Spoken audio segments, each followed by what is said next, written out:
Ya minggat. Ayo, ke belakang. Tangane lho, ke belakang.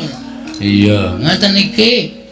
Nun ngapunten nggih sinuwun. Iya ora dadi ngopo, Bagong. Iki ming nganggo training tenan kok nggih. Karang sing garing ming niki. Ndara Werkudara dawuh ngenten iki. Petruk. Nun. Kurang gede. Petruk. Ah meniroke kok ya dicacat lho. Petruk. Wonten dawuh. Wis wanut liteng kakangku.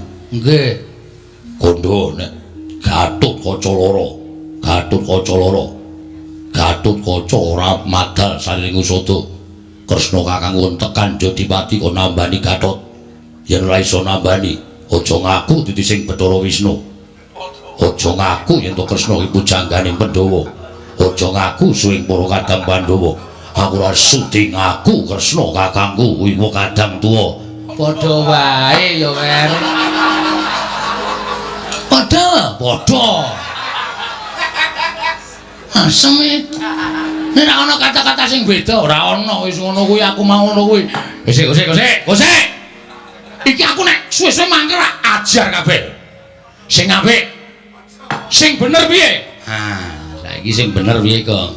Nggih ngoten niku. Lah tegese padha wae karo Petruk. Padha. Hahaha, cengelmu kuwi ora. Nggih ampun nesu, wong ora sok nesu. Wong nek umure dawa aja sok kokean nesu. Ngoten? Dados niki kula kalih Petruk sowan teng negara Ndarawati ingkang wigatos mboyong lan sinuwun Prabu Ndarawati rawuh wonten ing Jodipati nggih kasatriyanipun Ndara Werkudara. Sakniki ugi lho. Iki aku lagi nganakake Pasewakan Agung, Bagong. Bubarke. Dirampungi dina iki uga. Dilereni sinuwun Ndarawati kula boyong wonten kasatriyan Jodipati. Amargi Ndara Werkudara wanti-wanti. Ngenten iki. Petruk. Karo kowe Bagong. Nek kanthi kowe tekan kene ora gawa Kresna, tugel gulumu. Lho, piye? Apa ora medeni?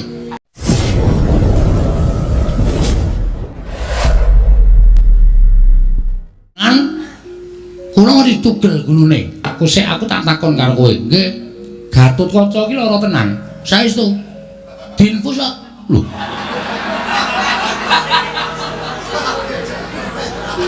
Apa pancen wis ra iso apa-apa? Pon mboten iso apa-apa.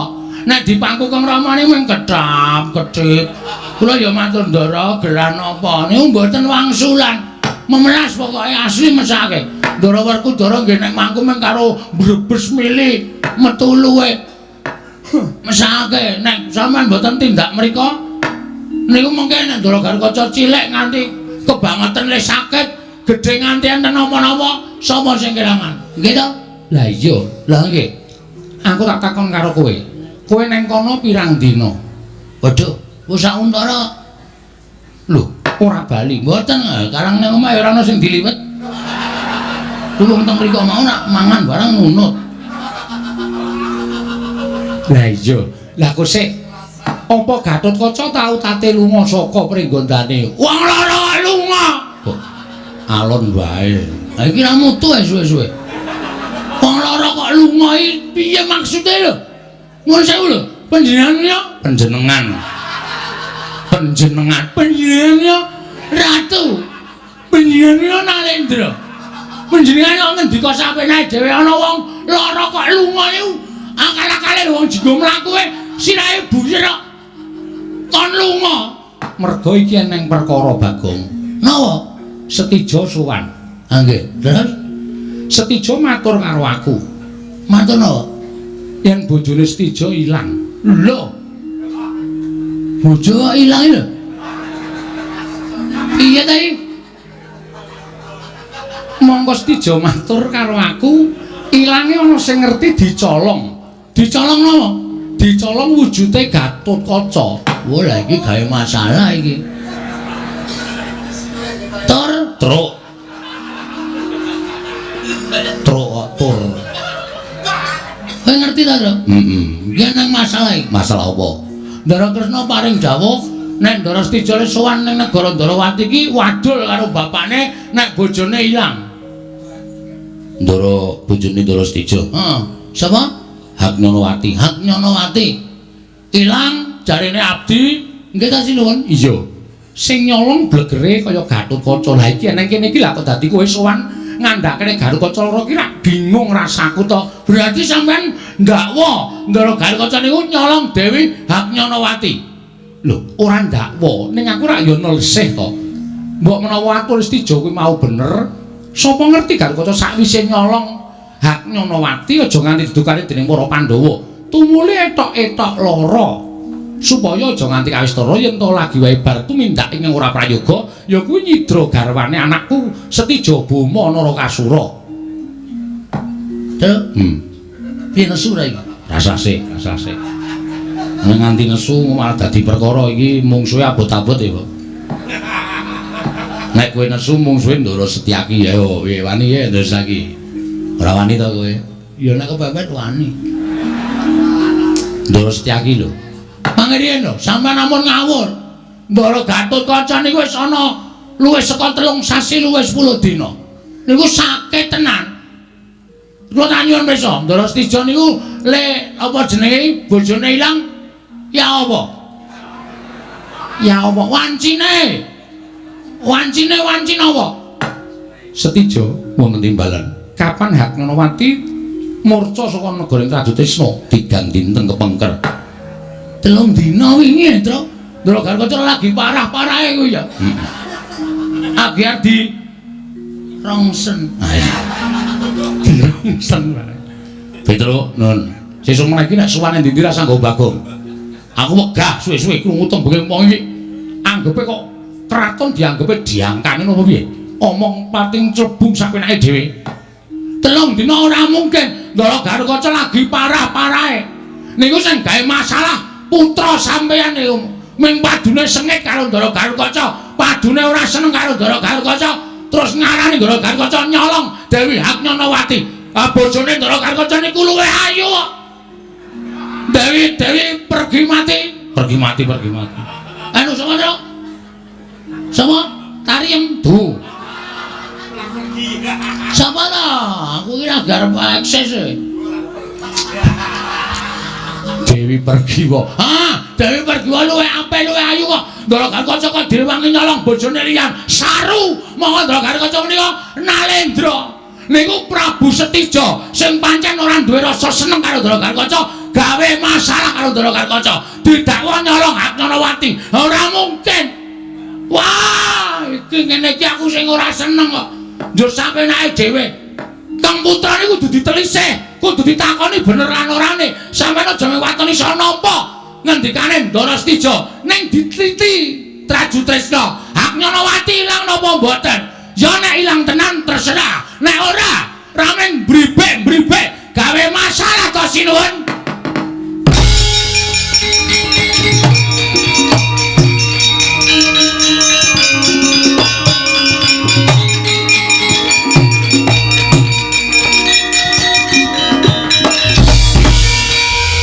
Maning jajalan sepertaning bawana iblis lan iki Bagong. Waduh. Tru mutar. Kapokmu kapan kowe? Wis ngono kuwi arepe coba.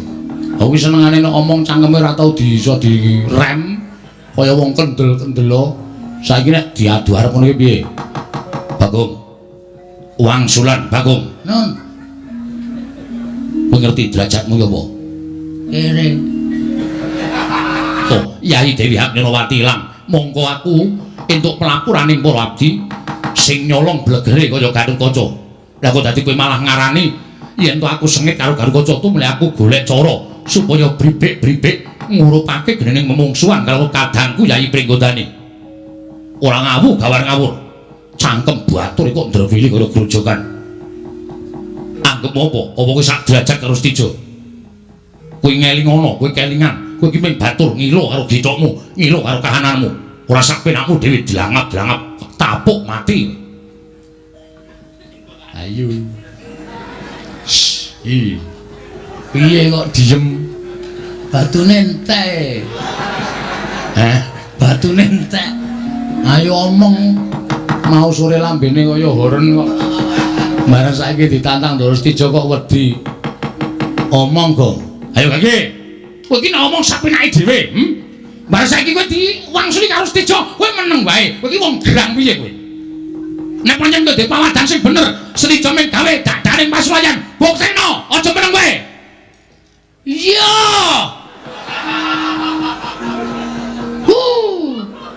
Kene iki deg-degane, malah dikeplaki. Marai sikile gringgingen e. Ter sing ter nggon apa le? Ha ora ngomonge. Kowe iki mancing Petro iki senengane ora. Nuwun sewu kula mboten ngarani. Apa dianggep aku wis budheg ya? Apa dianggep aku wis utuh? Apa aku ora krungu? Tembungmu mau kowe ngarani karo Setija. Saiki wis sing ngene. Gatotkaca ora usah etok-etok loro. Kanjeng Rama ora bakal tekan negara ing Ngamarta utamane ning Kasatyan Jodipati. Aku ing nggone Kanjeng Rama tak nesih perkara iki. Lho, lha piye ta iki omong dadi masalah iki? Nuwun sewu, Ndara Gatotkaca niku sakit. Ndara Gatotkaca niku gerah. Lara sinuwun Setija, kula mboten goro. Apa dianggep Kanjeng Rama percaya karo ucape abdi batur kaya dapurmu? Yen pancen Gatotkaca kuwi lara tenan. Yen pancen Gatotkaca kuwi lara tenan, mestine ora utusan karo wong-wong kaya kowe. Kanjeng Paman Jodipati mesti rawuh dhewe ning negara Indrawati matur lawan Kanjeng Rama. Kuwi apike kaya ngono. Kanjeng Paman Jodipati ora iso ngluhurake derajate wong Indrawati. Malah semune ngidak-idak marang derajating Ratu Indrawati Kanjeng Rama Prabu Sri Bathara Kresna. Utusan kok gedibal kaya dapurmu kuwi. Ayo saiki ngene. Kowe bali ora? Weh, wangsul ning sanungane sinuwun Prabu Ndarawati. Ora bakal tekan kono. Ora bakal rawuh ning Jodipati. Oh, lha pripun sinuwun Kresna pripun? Niki pripun kok putrane kok muring-muring? Niki pripun sinuwun Kresna ampun kandel mawon. Kanjeng Rama aku sing dadi wakil. Kowe bali. Piye, Tru? Ya iya mulih. Lah arep ngopo wong awak dhewe? Nyatane awake dhewe wis dikon bali tur ya ming batur kok. Kowe arep mulih-mulih ya, Tru? Lho. Kowe arep ngopo? Arep gelut ya? Lho. Karo sapa? Karo kowe. Wis kita. Kowe iki ora ngawur. Arep gelut kok karo aku iki masalahe apa? Kowe arep mulih-mulih ya? Wase kula wangsul ning kudu mboyong Sinuwun Ndarawati. Kena kowe mboyong Kanjeng Rama. Nglangkaono bathange Setija. Babu, gong. Sadar ora kowe iki? Kowe ora usah cerewet, kowe nek wedi minggat to. Wis tak tandangane dhewe. Apa rumasane padake Bagong iki wong cilik, wong loro saudon telu saurupan. Urung tau ngerti lakon Bagong gugat to. Kayangane tak telukke jo. Aku dadi kowe nantang karo Bagong. Nek aku ora iso nggawa Ndara Sinuwun Ndarawati mboyong Sinuwun Kresna tekan Jodipati aku ditugel gulune mbangane mati kodhok ning Kasatyan Jodipati mati ning kene tak wujuti. Yen ngono kowe wani karo aku sing tak wedeni apamu. Boyongen Kanjeng Rama sing iso bedah dadane Setija. Oke, nek pancen kowe nganake sayembara, aku ya iso nganake sayembara. Aku gelem bali. Waton kowe iso nglangkai kuandane Petro Kandha Bologong. Ajar lho iki ora melu-melu kok kon dilangkai kuandane. Piye sip to? Sip dungkulmu mlocot ora. Wani ora? Oh, nglangkai kuandane Baladewa. Cenggele. Sapa-sapa ditotohke. Seneng tenan aku nek ngene iki yakin. Asli aku mbok ora bayarane puas aku pokoke. Mesti rawani kowe. Oke njaba dosa. Aja sok ditok. Tak antem sirahmu mudhar kowe ora. Senengane ora minggat sing arepe Sinuwun Prabu Ndarawati aja kok sono pen mono kae tak dilandang metu. Oke, monggo kula jeraken medal dari Sinuwun.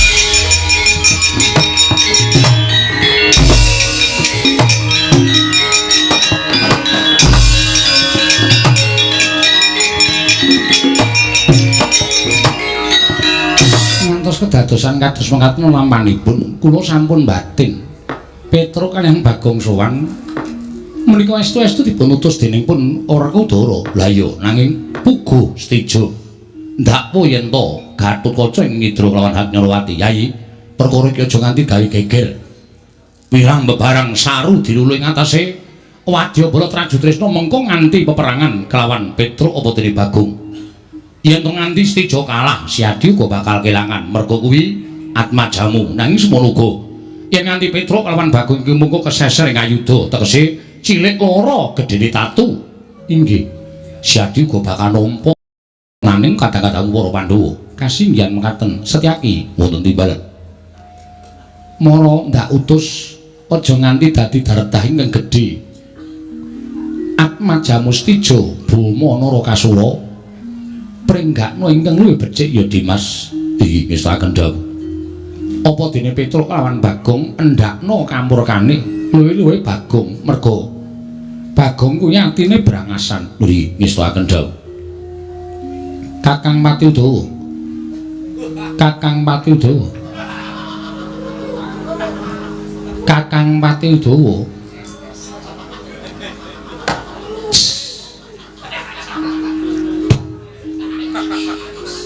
Wong ngerok kok ces karo kok ora Bu? Nggih. Nuwun sewu dipun jamilaken Kakang Udawa menika. Wah, iku rumangsaku patih kok ulase. Nggih, wonten dawuh iki. Monggo sinuwun. Jeluk saking dampar jeluk-jeluk. Aja ngawuh gawar ngawur budana kang padha sebo. Ingsun kundur kedatun kawula nun ngestaken dawuh. Samba wonten timbalan derek nopun Rama nok ngestaken dawuh. Monggo Rama kula derekaken mlebet wonten salebeting kedatun Negaring Ndorowati. Iya, Samba kaya wis ora ana dawuh maneh. Purna gatining pananggilan. Sanata sepundhun kedatun jeluk saking damparan karo napit gambaran gading kadharaken sangganing peromban cedi manggung ketanggung Joko Paloro ingkang sami ngambil upacaraning keprabot diarani tembung kriwikan dadi grojokan geguyon dadi tangisan. Gong wer kok ditakoni kok malah meneng wae ora aku tak takon karo kowe jane maksudmu apa sirmu apa kowe wani nantang karo Sinuwun Stija Bama Narakasura. Wong ora kuwi lak jajak-jajak ta, Tru? Jajak-jajak piye? Maksude jajak-jajak iki kekuwataning Sinuwun Prabu Bama iki sepira? Lho, awak dhewe perlu ngerti. Kowe ngerti ora? Sinuwun Prabu Bama Narakasura iki putrane Sinuwun Prabu Ndorowati. Wis paham. Panjenengane kuwi digdaya sekti kalintang jayaning perang. Kedunungan Naji Pancasunya. Lho, dheweke iki ora iso tekaning pati, ora iso mati. Kena lara luputing pati piyai sepuh do ngendikake ngono kae. Lah kok wani tok tantang kuwi kok iki tekan Ndorowati iki utekmu tok tinggal ngomah kok piye? Mosok sira utek dhewe-dhewe, Tru? Kan ya ora mungkin to mesti bergabung dadi siji. Ha ya nek ora tok nggo, ngono lho. Sing arep wani karo prajurit Trajutresna sapa? Nek kowe wedi aku wis omong bola-bali to, mulai kono. Matur Ndara Werkudara. Raden, Gusti Ndara kula mboten kelakon boyong Sinuwun Ndorowati. Ora, wah Petruk kok kan cangkem bres. Modar kowe. Kowe modar ning Jodipati ora kanggo gawe dikongkon ra entuk gawe. Mati nang kono karo prajurit Ndorowati dinengke wae. Ning nek aku lho wis dikongkon dipercaya karo Ndara Werkudara. Mati nang negara Ndorowati. Takokke mesti Petruk, Bagong Ledi. Bagong pejah Ndara Nedi Ndorowati mergane gelut prajurit Trajutresna. Petruk kuandane Bagong digoleki dipendhem ning Taman Makam Pahlawan. Ning arep dipendhem ning Taman Makam Pahlawan iki sapa? Aku. Iki. Kamu mengkaya kowe kok dipendhem ning taman dipendhem. Rasa kesusu ora ditendhem. Dipendhem ning Taman Makam Pahlawan iki lelabuhamu ya apa? Lho, mlabuhi Ndara Werkudara perang karo Ndara Stija sawadyabalane sing ngakon perang sapa? Aku. Ah sing ngakon kowe kok sing rumangsa mbelani Ndara Werkudara ki niatmu piye? Ngene wae, Tru, rasa aku kan ceramah. Aku males e. Kowe wani ora? Hah? Nek ora wani kowe baliya tak tandangane. Nek aku bali kowe nandangi prajurit Trajutresna, kowe mati. Engko nek kowe mati aku ora mbelani dikira aku ki ora tresna karo Adi. Ah, kene iso mikir. Ambek dibelani. Nek belani kowe karo aku mati bareng. Prajurit Trajutresna kuwi ngerti ora, Gong? Buta-buta. Masa? Heeh. Ora manungsa to? Ora, panganane daging. Padha no. Aku panganane ya daging, ayo. Nek ra mateng, nek kono mentah. Aku mentah ya sok doyani. Antil mencelat kowe. Ya meng kala-kala. Nggo selingan, wong kira dhewe ya. Ah iya. Ya wis lah, kadang wis wani ya kalah cacak menang cacak dadepi wong loro lho. Oke, rasa wedi wis to. Nek kowe semelang aku seneng arep. Ya, aku sing ngomong, sing gelut kowe. Ya padha wae ora. Nek aku rasa kira kangelan ngomong, ngomongnya mung paitan abab ya. Pira wen wis meneng wae. Engko nek pancen Ndara Stijo kuwi duwe niat ala ora awake dhewe. Mau ora wis ngendikake nek Ndara Karkaca dikira nyidra Dewi Nyolowati, ya ta? Heeh. Monggo Ndara Karkaca gerah. Ha iya. Nek pancen meksa kaya ngono, aku ya njaga nama baike Ndara Karkaca to. Lah iya. Wis saiki dinteni kene sapa sing ketok? Tandangi wis to. Kalah, menang pokoke wani, sing penting wani. Oh iya. Mati urip kagungane sing gawe urip. Iya. Rasa semelang ro mati to. Wong semene akeh iki mung do antri modar ta andane. Ning tenane ya ngono ya kok. Ah iya, mati kok wedi ora. Kowe wani urip ki kudu wani mati. Nek ora wani mati biyen rasa urip. Bener, kandhane kok. Celingak-celinguk ora. Mati iki ora iso urip meneh, Gong. Kowe sing ngomong sapa? Anggere dobati ya urip. Ngeyel kowe paling ora. Kowe pokoke dinteni kene ya, tak enteni ya kancane, Gong. Nek kira-kira kowe kalah, aku sing maju. Maju bareng mana dhewe-dhewe? Ya, maju bareng. Pokoke gotong royong. Ya, gotong royong ya manut. Nek metenteng ki tangan siji wae. Sing arep ngomong tangan ndi? Ora usah cerewet kowe meneng. Iya. Sapa jenengmu? Tumenggung Prawara Kindra. Sing mburi sapa? Baron Sekeber. Kowe nek ngomong nganggo waton, Mas. Hah? Aku ki menungsa. Ayo tak takon karo kowe, salahku apa? Luputku apa kok aku arep bondo? Hah? Kok keprok watu ndasmu meneng wae. Muni ya. Kowe matur yen to Raden Gatotkaca lara. Pancen lara, tenan-tenan lara nang Jodipati. Monggo iki mau Trajutrisna klebon maling. Maling apa? Dewi Nyolowati. Terus didakwa Raden Gatotkaca sing nyolong Dewi Nyolowati mergo ana abdi sing ngandhake blegere karo Raden Gatotkaca. Ngono ta? Dasar Pranyata.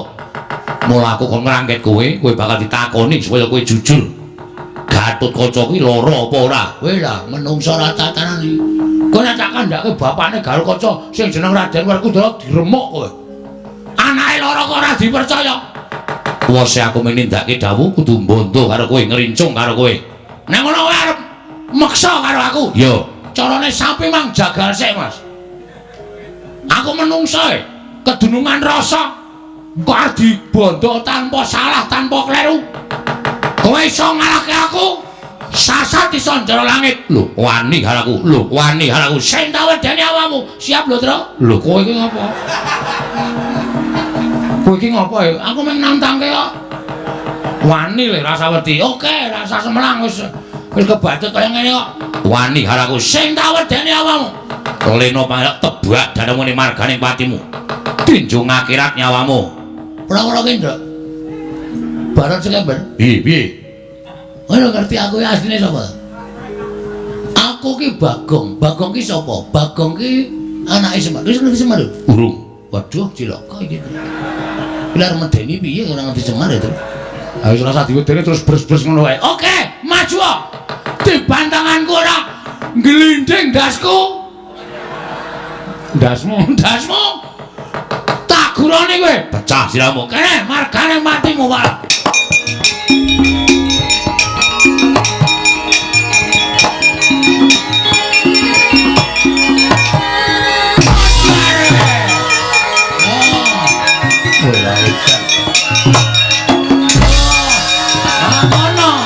Maju terus.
jebul jajang.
Mlayu mudhar tenang.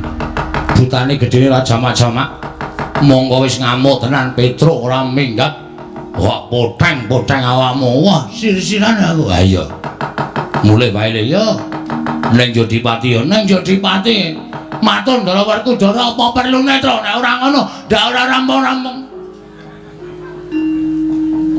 Engko aku sing matur Ndara Werkudara kowe ngiyoi lho, Gong, kok ndak dikira ora ono seksine. Heeh. Ya. Nek Ndara Werkudara takon Petruk, apa kabeh sing tok lakoni kuwi tenan? Kowe muni, kula seksine Ndara, ngono lho, Gong. Heeh. Ngopo ele kok kaya lungkrah? Konangan Satpol PP. Endi? Noleh ta? Diar. Wis patine awake dhewe nang kene le. Rono ketemu Buta Gedhe, rene ketemu sing tunggu Ndarawati kadange Werda. Ki mesti engko Bagong, Petruk. Kowe gawe rame negara Ndarawati anggap apa? Kowe derajateng ponokan gawe geger negara Ndarawati. Mrene. Loloi nenggara cangkemmu kowe nyus. Aku tamburi wae. Muni ngono tenan po? Biasane ngono kuwi. Dadi diloloi ya cangkemmu. Tak takonane alon-alon ndak duka. Heeh. Nyuwun ngapunten sinuwun. Jumeneng wonten ing mriki aku ndelok Leda Perang. Nggih. Tata duka. Heeh. Petruk. Nun. Melayu kowe. Nun. Melayu apa? Ora kok ki nun ta, Tru? Kono ki aku iki ra krungu nesu tenan. Melayu apa? Mengsah prajurit Raju Trisna sinuwun. Terus prajurit Raju Trisna janjane kula ora marahi ning sinuwun Stijo niku pancen nuwun sewu mulang sarak. Kula wis ajeng bali teng Jodipati kok prajurit Raju Trisna methuke kula Petruk Bagong dibontotane Krincung Sile disiksa takoni Garut Kaca lara tenan apa ora? Sing muni ngono to. Ndara Stijo dawuh kalih prajuritipun, ya Gong. Aku ora ono Mas kuwi. Sing jingik ning ngarep mau sapa? Kok muni ora ana? Nggih, pancen leres ngonten. Terus kok mlayu apa? Sing maju Buta Gedhe. Buta Gedhe sapa? Sapa Gong? Sapa to? Kowe sing apal kok. Adipati sama Minajingga. Adipati Ayagriwa. Adipati Ayagriwa sinuwun. Lho. Nek ngono Stijo ning negara Ndarawati iki nggo prajurit pirang-pirang? Nggih. Nek perkara karo dibantu karo Stijo aku ora melu-melu. Nek prajurit Raju Trisna melu-melu gawe geger negara Ndarawati, aku ora trima. Hati-hati kok. Aku tak lungase ya, Tru. Nek diloloi nenggala, dadi diloloi kowe. Nggih pancen mekaten sinuwun. Pancen leres mekaten. Lajeng kersanipun nek kowe nganti mati aku kelangan. Nek Stijo sing ngajar kowe aku meneng wae. Mergo perkarane karo Stijo nek prajurit Raju melu aku ora nrimake. Oh nggih. Tan trimanipun ya kula tak ajari. Ya. Pangestu napa? Iya. Ha niki wonge. Ya Griwa. Krungu apa goblok kowe iki? Bagong tak jari. Muni ngono kok. Aku salah apa, Petra? Aku salah apa? Aku kan balamu, aku harus diajar. Apa kata tinggal negara ngatiku? Wah, ute-ute macan terus bebedo sing obaro. Ayo.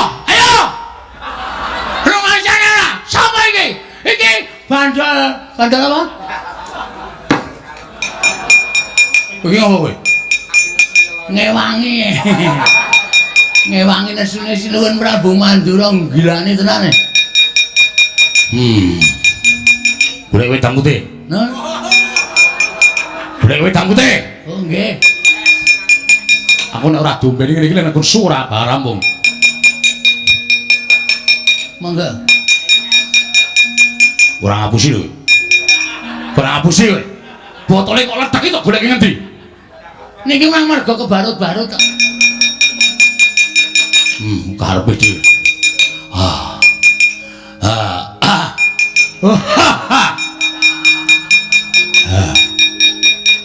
Jangan lagi niki kula kerep omong kok iso karo perang. Dublak tunggak cangkemmu blus. Truk. Sekseni ya, Truk. Arep ngopo? Aku seneng suar kaya Baladewa. Waduh. Wong iki ra jegos kok nesu kaya Baladewa ora. Wis, sawise prajurit adusna mundur kita kandhani. Nggih. Kowe saiki bali. Bali, nggih. Omong karo Werkudara. Oh nggih, terus. Yen to Nyai Prabu Ndrawati lagi jibeg penggali. Merga nampa ature anake lanang ya Gusti Jaba Mandura Kasura. Yen to Hatnyanawati bojone Stija dicolong wong. Ora kok jeneng Baladewa karo Nyai Prabu Ndrawati ngarani Garkaca ora.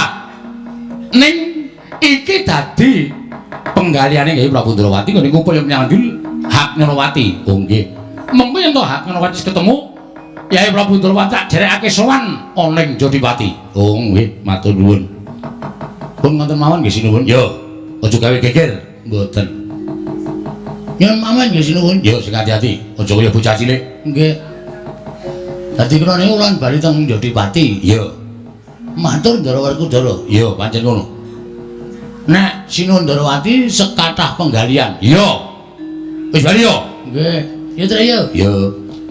Nek ora ngono ndak Ndara Werkudara sak nesu meneh. Ha iya. Mergo Ndara Werkudara nesu medeni. Aku ora dhewe. Ha iya. Pun ngoten mawon kula mawon nggih. Yo. Mengko nek didangu Ndara Werkudara men ceca. Ceca piye? Bagong kok wis bali ora bareng karo Jeliceng kakangku.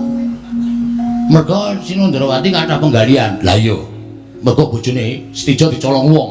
Oh, nggih. Nggih pun ngoten mawon nggih. Yo, sing ati-ati. Areng. Yo. Yo Tra ya? Ya iya. Mundak Sinuwun Mandura duka meneh. Ha iya.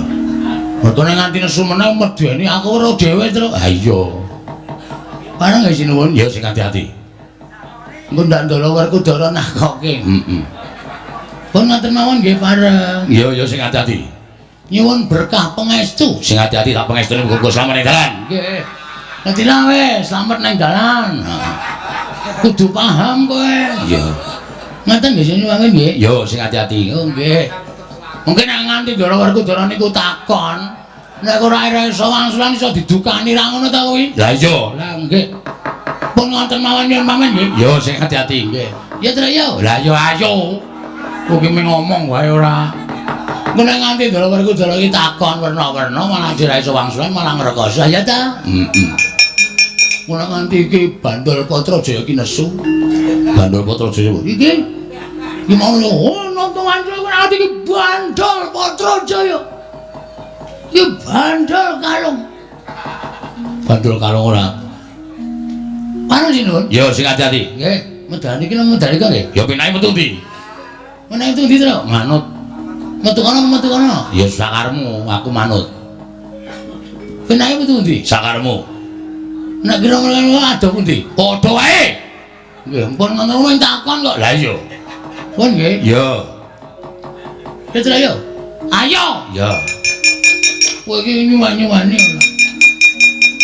Mergo nek nganti kula mengke mboten nganti wonten pandangan iki Ndara Werkudara ndak? Iya. Ya wis kono wis. Nggih pun, nyuwun pamit. Ya sing ati-ati nggih, pareng. Iya. Anu nggih. Sembah kula katur sinuwun Ndarawati. Ya kok tak aturke. Nggih. Anu kalih Raden Sencaki sinten? Iya, tak kandhake. Ati Udawa? Iya. Raden Samba? Iya, tak kandhake. Nggih. Pareng ya? Iya. Tekan Jodipati Ndara Werkudara takon, "Bagong, ora bareng Jlideng." Anu kathah wonten masalah teng Ndarawati, garwane Ndara Kresna dicolong. Lho, kleru. Bojone Stija. Oh iya, Dengu.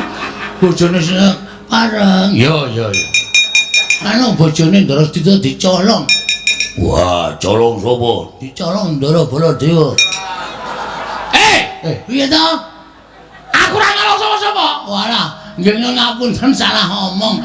Bareng. Yo. Salah Ndara Baladewa sih. Lah sapa?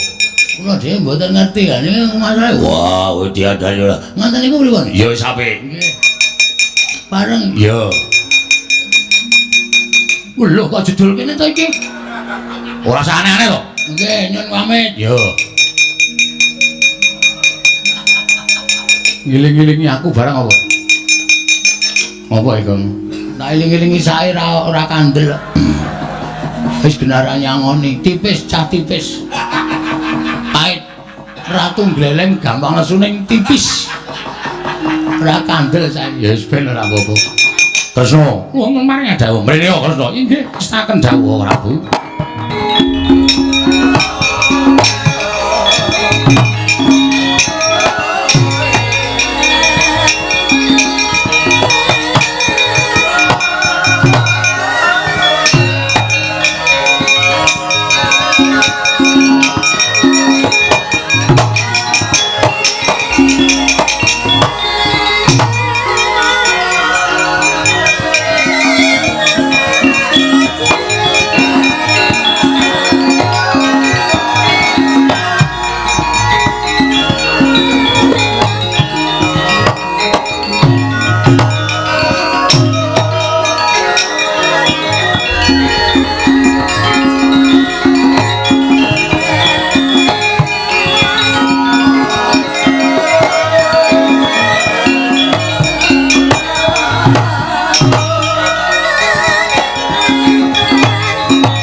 Sinayeng manggelung mintonaken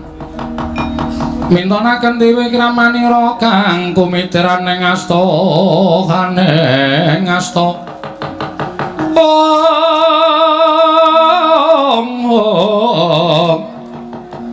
kang kumitran ing asta neng asta Setijo wonten timbalan kabeh aturmu mau wis tak tampa nggih Cah Bagus. Nggih. Lajeng wareng paduka Kanjeng Rama menawa dilerangan ingkang putra bidhal dhateng Pringgondani aja. Mong ya durung karuan Gatotkaca ingkang tumindak ora prayoga kelawan garwamu ya kuwi anakku Siak Nyanawati. Nggih. Aku njaluk sumenea ana ing Perjing Traju Trisna. Aku ingkang bakal naliti lakon iki syukur bage bisa ketemu karan Atmajaku Hak Nyanawati. Tumuli tak boyong bali marang Projeng Traju Trisna mekaten Rama. Iya. Saestu lair dumugining batos. Ora ana jamak lemrahe nata Ndarawati bakal cidra ngubaya nggih ngestaken dawuh. Menawi kula mekaten kula nyuwun pamit wangsul dhateng negari Traju Trisna. Sing ati-ati aja kaya bocah cilik. Oh, kula nyuwun pamit yo sing ati-ati. Sesuk menawi ana perkara kuwi pitungan nganggo lara sing ganep. Aja kesluru, aja kesusu. Tanpa petungan ora apik kedadiane. Nggih. Durung karuan Gatotkaca ingkang tumindak ala. Mula perkara iki bakal diteliti lawan wong atuamu yai Prabu Kresna. Nggih, ngestaken dawuh. Menawi kula mekaten kula sampun marem raos ing manah kula lan tansah ngantu-antu rawuhipun Kanjeng Rama. Sarengan kaliyan pun Yai Hak Nyanawati. Iya, aku mesti prapta ing Traju Trisna. Nggih, ngestaken dawuh. Nyuwun pamit Rama, sing ati-ati aja kaya bocah cilik. Wah kula nyuwun pamit. Yo sing ati-ati aja kaya bocah cilik Stijo, ngono Kasuro.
Trimanarpati Tuwinares Wara Kresna kalangkung tresnanira marang Dyapanon Cinawi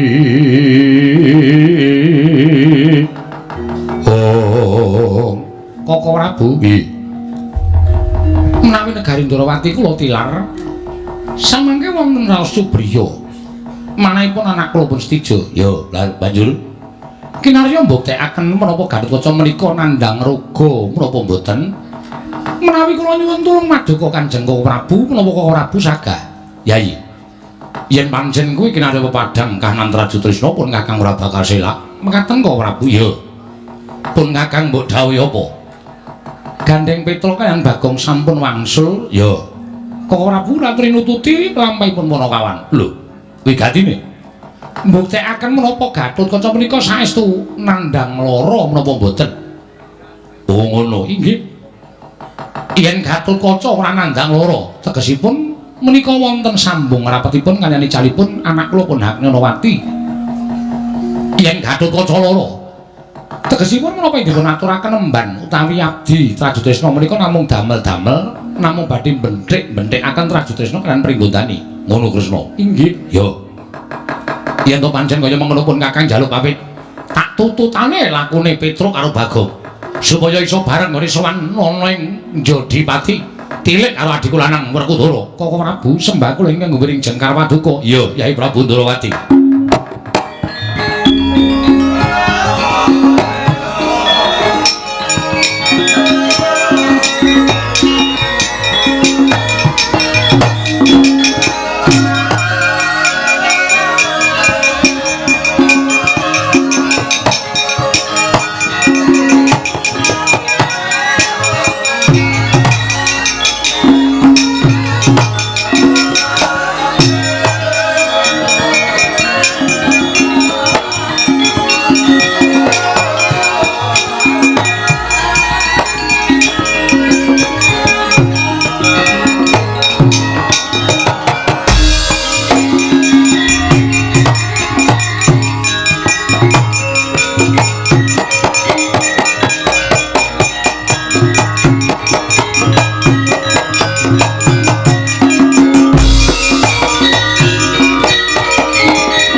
langaning kalanggiwana gelar pandhan moncar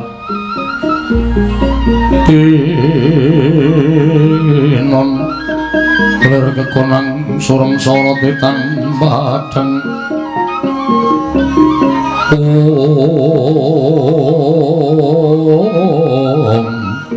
om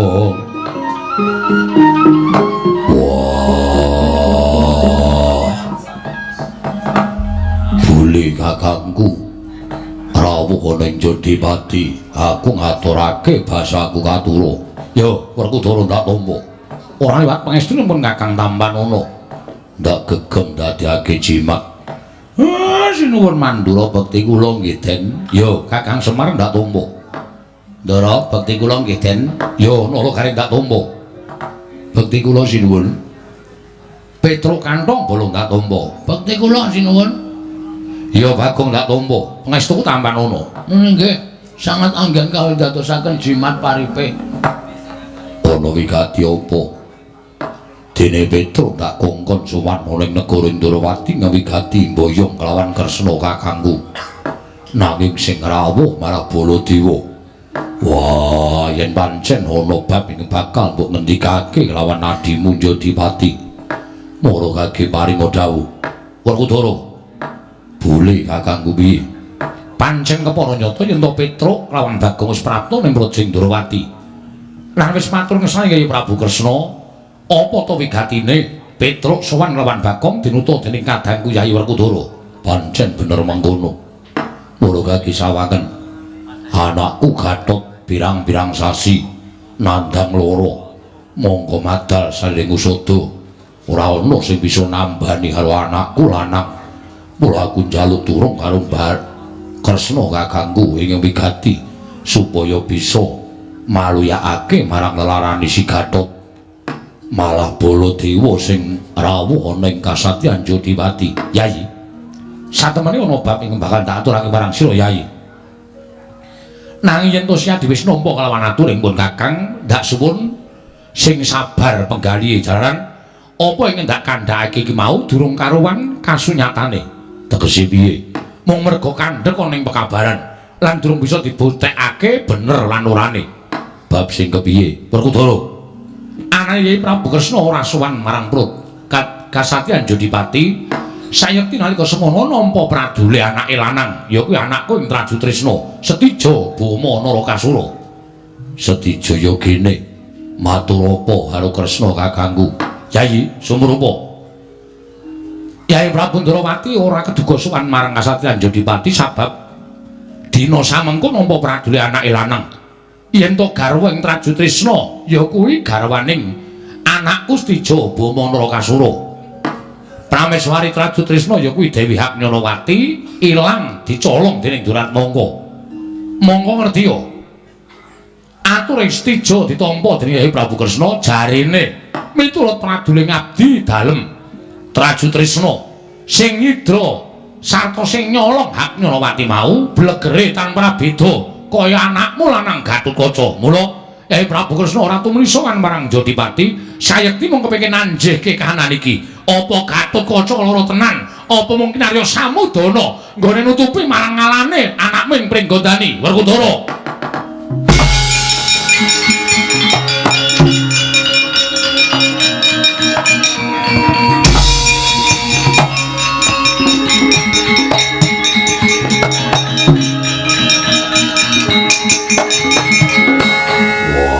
Menungso ratatanan jebul nggonmu etok-etok lara nutupi karo gedhoanmu, nutupi karo lorekmu. Wah, kowe tumindak sing ora prayoga. Gatotkaca mirang-mirangke wong gerang kowe ngorek-orek marang pasuryane wong tuwa ora bakal ilang selawase urip. Wah, aku isin duwe anak kowe. Aku irang duwe anak kowe. Wah, edan kowe.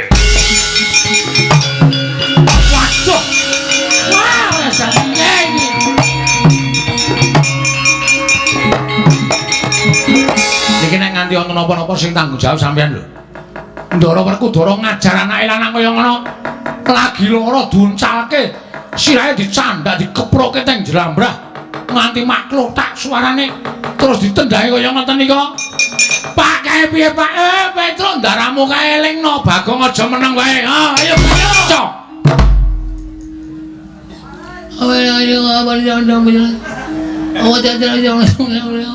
Piye, Gong? Piye?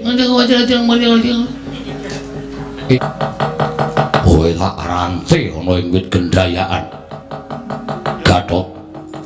Taunana Indanana ora bakal tak uculi yen kowe urung ngaku nggonmu tumindak elek karo kadangmu Traju Trisna. Ladan kanthi pawadan apa-apa ana sing dadi bukti ento weruh kowe nyolong karo Hagnyanawati. Wah, nganti garing mudar ning kono ya wis ben ilang-ilang andhuk siji.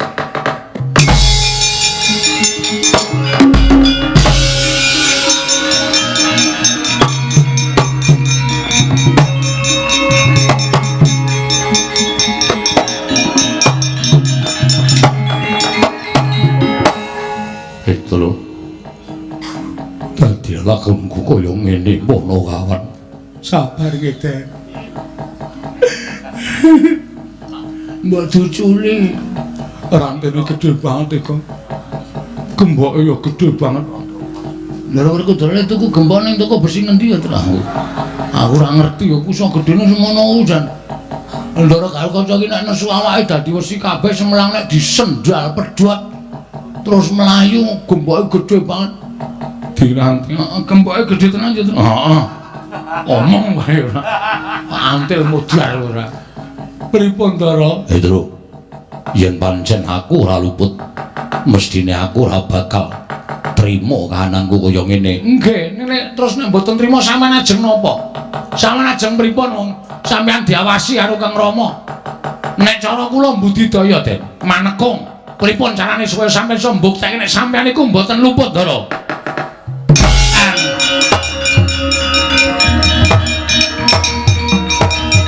Rekata Dyan Gatotkaca Dina mapakarga suta Tekapira Kresna Parta maneher Satinira ing ujaran wang-wang semu anggar cita. Tru. Nun.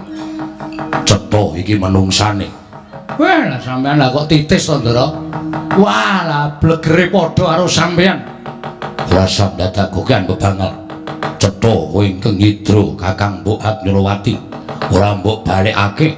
Tinjung akhirat nyawamu. Hayo, gage aku sirnakno leganing atiku.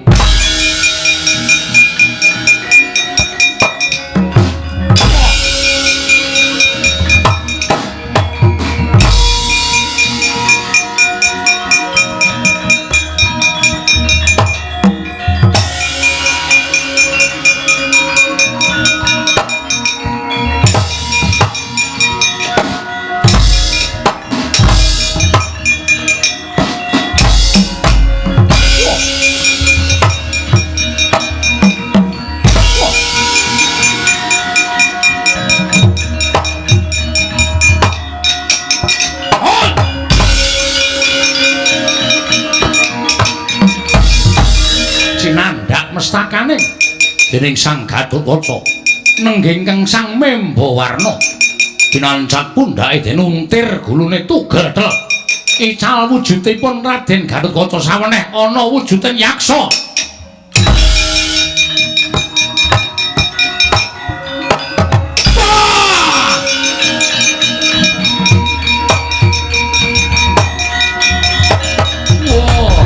Den nyuwun pangapunten.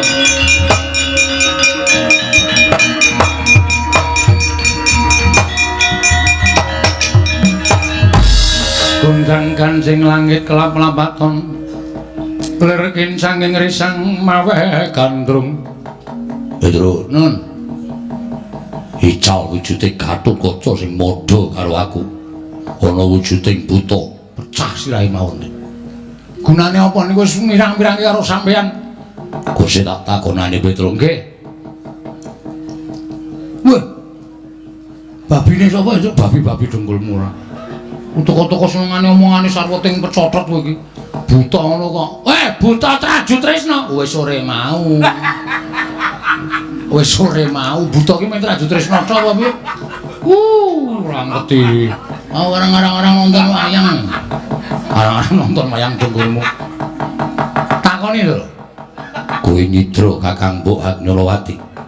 Ora mbok balik lak untir ndasmu. Aduh monggo Raden kula aturi nampi Gusti Ayu Hagnyanawati.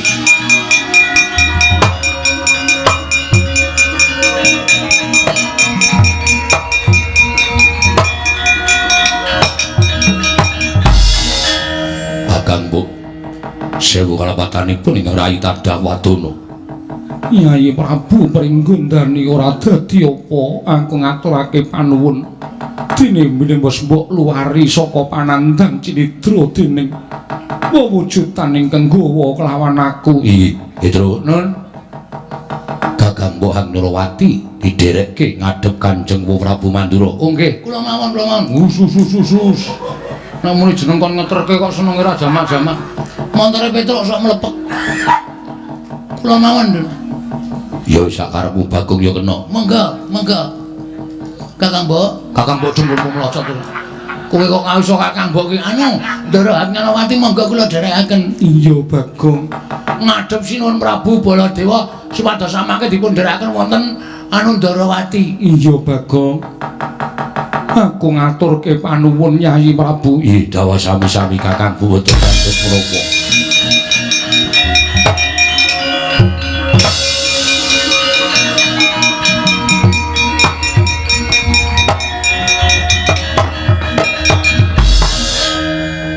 Yakso mara kaki sadurunge kowe tak pateni. Kowe ngaku sapa? Inggih, nyuwun pangapunten. Dipun tepangaken kula menika pepatih adipun Prabu Heru Mukti wonten ing negari dasaring samudra. Kula pun patih Pulonjani Raden Patih Pulonjani. Kok kaya patih Ngalengka. Iya Petruk. Iya niku sampean ngerti no. Sampean durung lahir kok iya. Ning aku wis ngerti nggih. Lah wigatine napa kok nyidra Ndara Hatnyanawati? Amargi ratu Gusti kula gandrung kaliyan Dewi Hatnyanawati. Mila tumunten kula dipun dhawuhi supados nyidra. Nuwun sewu Raden, dene kula membo panjenengan. Boten ateges kula menika badhe angedu Raden Gatotkaca lan Prabu Setija babar pisan boten. Nanging supados boten nyubriyani anggen kula mlebet wonten negaring Traju Tresna mila kula salin wujud kados satriya. Boten wujud yaksa kados mekaten Pulonjani. Wonten dawuh Prana aku ning ngarepe ratu Gusti tak sawange kaya apa si jeneng Prabu Heru Mukti. Oh nggih ngestaken dawuh.